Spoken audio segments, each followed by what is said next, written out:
né? Então aqui eu vou ler para vocês o negócio que eu acabei de mandar para o Diário do Comércio. Chama-se Uma Geração de Predadores. Desde que me distanciei do Brasil, tenho visto a inteligência dos meus compatriotas cair para níveis que às vezes ameaçam raiar o sub-humano.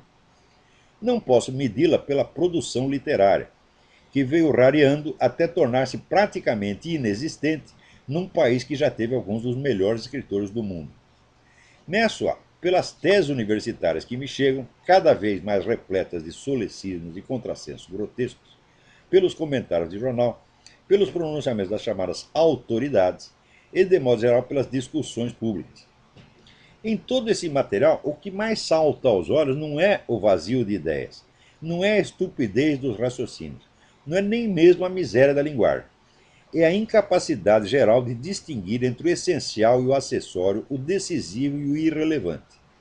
Não há problema, não há tema, não há assunto que, uma vez trazido ao palco ou picadeiro, não seja infindavelmente roído pelas beiradas, como se não tivesse um centro, um significado, um sentido em torno do qual articular uma discussão coerente.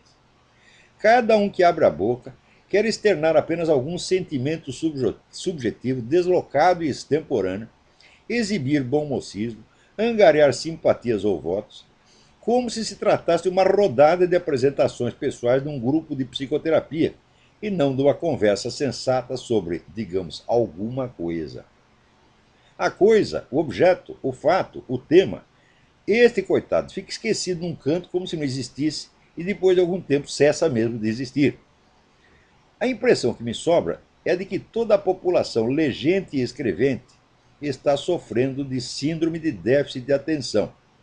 Ninguém consegue fixar um objeto na mente por 10 segundos. A imaginação logo sai voando para os lados e tecendo embevecido um rendilhado de frivolidades em torno do nada. Se me perguntarem quais são os problemas essenciais do Brasil, eu responderei sem a menor dificuldade. Primeiro, a matança de brasileiros, entre 40 e 50 mil por ano. 2. O consumo de drogas, que aumenta mais do que em qualquer país vizinho e que alguns celerados pretendem aumentar mais ainda mediante a liberação do narcotráfico, o maior prêmio que as Farc poderiam receber por décadas de morticínio. Parênteses. Se liberar, a coisa mais simples. A discussão no Brasil em torno da liberação do narcotráfico é travada em termos morais, jurídicos e doutrinais os mais abstratos. Tem o Estado o direito de controlar isso? Né? Qual é a conveniência para a formação das pessoas, etc. E nunca tocam no ponto central. O ponto central é o seguinte, meu filho, uma lei, uma mudança nas leis, né, ela não acontece num cenário abstrato, num cenário de ideias. Acontece dentro de uma circunstância política precisa. E você tem que ver o que ela vai produzir como resultado político imediato e inevitável. O resultado político imediato e inevitável da liberação das drogas é o seguinte: uma vez liberado, quem poderá controlar o mercado, se não aqueles que já detêm as fontes de produção, a rede de distribuição, a totalidade dos pontos de venda, a administração e a coleta de dinheiro. Quem controla tudo isso vai continuar controlando o mercado. Quem é isso? As Farc. Então, esta liberação das drogas é feita, meu filho, não é por motivos abstratos de liberdade, etc. Por essas merda que pensam esses liberais, tipo Rodrigo Constantino e outros, sabe, analfabetos, cretinos, tá entendendo? Isso é feito para favorecer as Farc. Se num outro momento for do interesse do movimento revolucionário proibir a distribuição de drogas, eles farão também. Quer dizer, o negócio é apenas transformar as Farc numa entidade, numa empresa multinacional legal e num partido político legalmente constituído e entregar a ela o poder. Então, isto é entregar às Farc o verdadeiro objetivo pelo qual elas lutaram durante 40 ou 50 anos. Porque nenhuma guerrilha se faz para alcançar diretamente a vitória militar. Guerrilha é um instrumento auxiliar da luta política. O objetivo da guerrilha é sempre político. Então, a hora que atingiu o objetivo político, não precisa nem mais guerrilha. Tá certo? Então, essa gente. Aí, seu Fernando Henrique Cardoso, olha para quem tu tá trabalhando, seu filho de uma puta. Será que você não sabe do que eu estou falando? Será que você não sabe que só a Farc vai ganhar com isso? E você fica com essa conversa, né, genérica, abstrata de direitos. Ora, o que é isso, porra? Não tem vergonha na sua cara? Aí vamos lá. Terceiro problema. Absoluta ausência de educação num país cujos estudantes tiram sempre os últimos lugares nos testes internacionais, concorrendo com crianças de nações bem mais pobres. Num país, aliás, onde se aceita como ministro da Educação um sujeito que não aprendeu a soletrar a palavra cabeçalho porque jamais teve cabeça. E onde se entende que a maior urgência do sistema escolar é ensinar às crianças as delícias da sodomia. Sem dúvida, uma solução prática para estudantes e professores, já que o exercício dessa atividade não requer conhecimento de português, de matemática ou de coisa nenhuma, exceto a localização aproximada das partes anatômicas envolvidas. Nem precisa saber dele, porque pode apalpar na hora você descobre. Né? Isso é tudo o que se requer para a prática desta atividade pedagógica. É por isso que eles querem adotar. Né? Facilita o trabalho para professores e estudantes. Né? 4. A falta cada vez maior de mão de obra qualificada de nível superior que tem de ser trazida de fora, porque das universidades não vem ninguém alfabetizado. 5. A dívida monstruosa acumulada por um governo criminoso que não se veja de estrangular as gerações vindouras para conquistar os votos da presente e que ainda é festejado por isso como salvador da economia nacional. 6.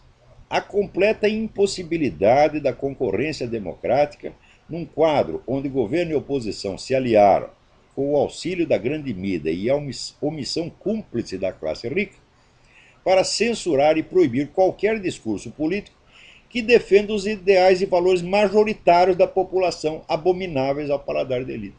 Sei que no Brasil, as coisas em que o povo brasileiro acredita, as coisas que ele preza, as coisas que ele dá valor, as coisas que ele ama, não tem direito à representação política.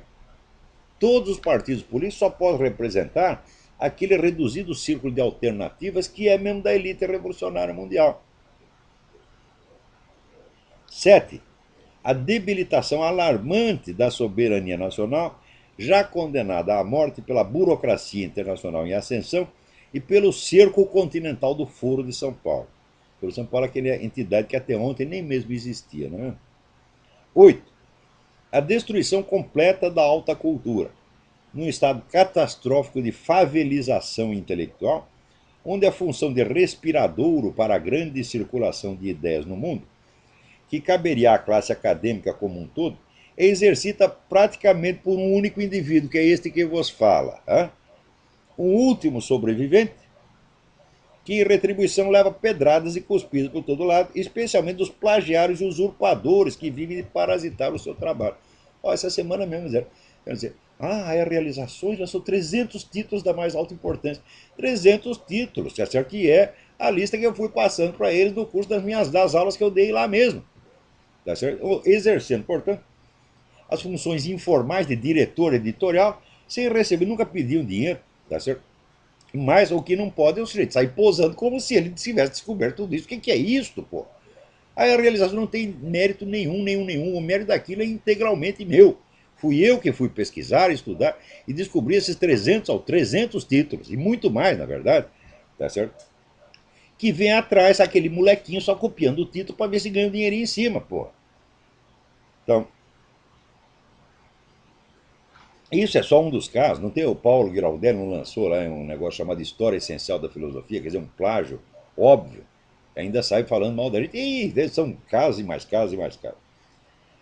Então, se me perguntar a causa, quer dizer, eu nesta posição, podia ser qualquer outro. Se você vê no tempo do Otto Maria Carpo, o Otto Maria Carpo abriu, né, a opinião pública brasileira para centenas ou milhares de obras importantes, tá certo? Só que não era só ele que fazia isto. Tinha ele, tinha o Augusto Maier, né? Tinha o Álvaro Lins, tinha o Lívio Xavier, tinha uma pá de jornalistas culturais de altíssimo nível que não se limitavam a ler o suplemento literário do New York Times, tá certo? E repeti-lo. Não, que iam atrás, que iam procurar livros. Às vezes um livro não é conhecido, não é um livro de sucesso, mas é coisa importante. Então, teses universitárias importantíssimas, que são conhecidas do círculo, pequeno círculo acadêmico, A gente tem que ir atrás e divulgar isto, né? Vocês não podem se... O próprio Otto Maria Carpo conta que quando ele estava saindo da Áustria, né, ele foi lá receber um dinheiro do editor dele, né, e o editor falou: olha, não posso te pagar porque eu estou falido, porque eu editei aqui uns livros de um fulano aí, a Tchecoslováquia, me mandou um livro aí em alemão, eu publiquei, não vendi um puto de um exemplar, olha. Então você pode ir lá pegar quantos exemplares você quiser, ele recebe o seu pagamento em livro. Sabe qual era o livro? Era o Processo do Franz Kafka. Então, você vê que naquela época, por exemplo, um editor ia procurar um cara desconhecido na Tchecoslováquia, leu, falou: pô, isso aqui tem valor, e publicou aquela coisa, né? Agora, no Brasil, os chamados jornalistas culturais, o que eles fazem é apenas copiar a grande mídia americana. É só isso que eles fazem. Eles só conhecem os livros que são comentados no New York Review of Books, no suplemento literário do New York Times, em 2 ou 3 revistas de grande circulação daqui. Isso aí não é jornalismo cultural, meu Deus do céu. Isso aí chama-se passar recibo, né? Mas daí vamos continuar. Se me perguntarem a causa desses 8 vexames colossais, digo que é a coisa mais óbvia do mundo. 40 anos atrás, as instituições que se gabam de ser as maiores universidades brasileiras lançaram na praça uma geração de pseudo-intelectuais morbidamente presunçosos que na juventude já se pavoneavam de ser, aspas, a parcela mais esclarecida da população. Isso era o slogan que todos os estudantes universitários repetiam. Quer dizer que, né, embriagados dos ensinamentos de luminárias como o seu Florestan Fernandes, Paulo Freire, né, o padre Comblan, essa putada toda do militância internacional, que também é um bando de analfabeto, um bando de ineptos, meu Deus do céu. Então, intoxicado, por isso que os professores chegavam e puxavam o saco dos alunos. Diziam: vocês são a parcela mais esclarecida da população, vocês têm que agir politicamente, vocês têm que mudar o destino do continente. Os idiotas acreditaram nisso e estão aí fazendo. Hoje, essas mentes iluminadas dominam tudo.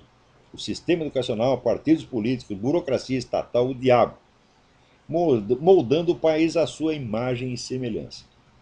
Matança, dívidas, emborrecimento geral, debacle do ensino, é tudo mérito de um reduzido grupo de cérebros de péssima qualidade, intoxicados de ideias bestas e vaidade infernal. Dentre todas as gerações de intelectuais brasileiros, a pior, a mais predatória, a mais destrutiva. Se querem saber agora por que os temas fundamentais não podem ser enxergados e discutidos na sua essência, por que as atenções são sempre desviadas para detalhes laterais e por que, em suma, nenhum problema nesse país tem solução, a resposta também não é difícil. Quem molda os debates públicos, por definição, é a elite dominante. E esta não permite que nada seja discutido, exceto nos moldes do seu vocabulário, dos seus interesses, da sua agenda, da sua irresponsabilidade psicótica, da sua ambição megalômana, da sua autoadoração abjeta. Enquanto vocês não perderem o respeito por essa gente, nada de sério se poderá discutir no Brasil. E note bem, não se trata de lançar a culpa no PT, porque isso aí é uma geração inteira. Uns foram para o PT, outros foram para o PSDB, outros foram para o PMDB. Mas é toda essa gente que foi formada pelas universidades brasileiras na área de filosofia e ciências humanas, nos anos 60, esta gente só tem merda na cabeça e uma presunção sem fim. O Brasil de hoje é criação deles. Esses 50 mil brasileiros que moram por ano, quando é que começou isso, meu? Foi a partir da Constituição de 88. Foi a nova República. A nova República inaugurou a matança. Você verá, a ditadura militar até hoje é estigmatizado porque diz que matou, né, 300 guerrilheiros, 300 terroristas. Agora, a nova República inaugurou a matança geral. São 50 mil brasileiros que moram por ano. E ninguém diz que isso é ruim. Ou pelo menos não associa uma coisa com a outra. Eles fazem leis para travar a ação da polícia, leis para favorecer o banditismo, e ao mesmo tempo fazem campanhas, quer dizer, para confundir e destruir o senso moral da população, de modo que ninguém consiga mais distinguir o certo do errado, tá certo? Não saiba nem que existe certo e errado, tá certo? E Vocês acham que isso não tem um impacto? Tudo isso não tem um impacto social, meu Deus do céu? Como é possível? Né? Daí ficam procurando, né, causa. Não, é a miséria. Eu digo, mas não são vocês mesmo que dizem que tiraram as pessoas da miséria, porra? Então, o padrão de vida brasileiro está subindo, ao mesmo tempo a criminalidade também está subindo. Ah, é a falta de educação, a falta de escolaridade. Não, meu filho. A criminalidade cresce junto com a escolaridade. Quando você leva a escola, aí chega o crime também. Mesmo porque escola é ponto de venda de maconha, pô, maconha, cocaína, etc. Então, inventa essas explicações para quê? Para se esconder atrás delas. A explicação não é nada disso. A explicação é vocês, o Lula, Fernando Henrique Cardoso, Zé Serra, né, Zé Dirceu. A explicação é vocês, porra. Vocês fizeram isso, caralho. Então, a história não se faz por uma somatória de curiosas coincidências. A história se faz pela ação humana. E quando você tem milhares de ações convergentes no mesmo sentido, então trata-se de uma ação cultural planejada para provocar a mudança social. E vocês criaram a mudança social.